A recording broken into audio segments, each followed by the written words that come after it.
হাসিনার আমলে প্রতিটা দিন কালো দিবস হিসাবে গণ্য হবে।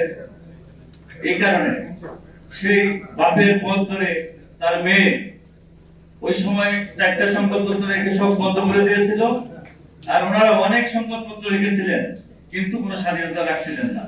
আবার বিরোধী মতের যেসব সংবাদপত্র ছিল, দৈনিক দিনকাল, আমার দেশ, নয় দিগন্তকারী ভীষণ সহ অসংখ্য গণমাধ্যম তারা বন্ধ করে দিয়েছে। ওয়ালটন আবারও মিলিনিয়ার অফারে ওয়ালটন ফ্রিজ কিনে আপনিও হয়ে যেতে পারেন মিলিয়নিয়ার।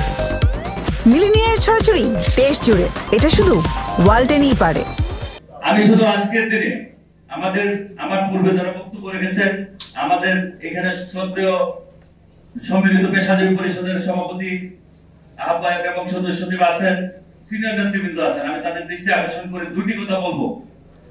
5 তারিখে ফ্যাসিবাদ হাসিনা সরকারের পতন হয়েছে, কিন্তু 5 তারিখের পূর্বে, আজকে যেহেতু প্রেস ক্লাবে দাঁড়িয়ে কথা বলছি, 5 তারিখের পূর্বে প্রেস ক্লাবের গেটে খুনি হাসিনার পক্ষ নিয়ে যারা অবস্থান নিয়েছিল, খুনের পক্ষে যারা অবস্থান নিয়েছিল, এখনো তারা বিভিন্ন গণমাধ্যমে দাবিয়ে বেড়াচ্ছে এরা দালাল, এরা হাসিনার দালাল।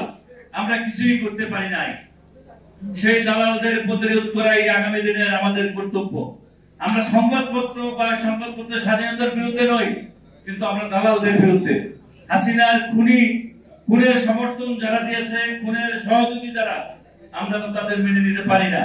আজকে নেতৃবৃন্দ, আপনাদের প্রতি দৃষ্টি আকর্ষণ থাকবে, এই খুনের যারা সহযোগী, যারা খুনের সাথে জড়িত, তাদেরকে কেন ছাড় দেওয়া হচ্ছে, এটা আপনাদের কাছে প্রশ্ন। আমরা চাই এই খুনিদের সহযোগীদের বিচার চাই এবং তাদের অপসারণ চাই, মুক্ত গণমাধ্যম চাই।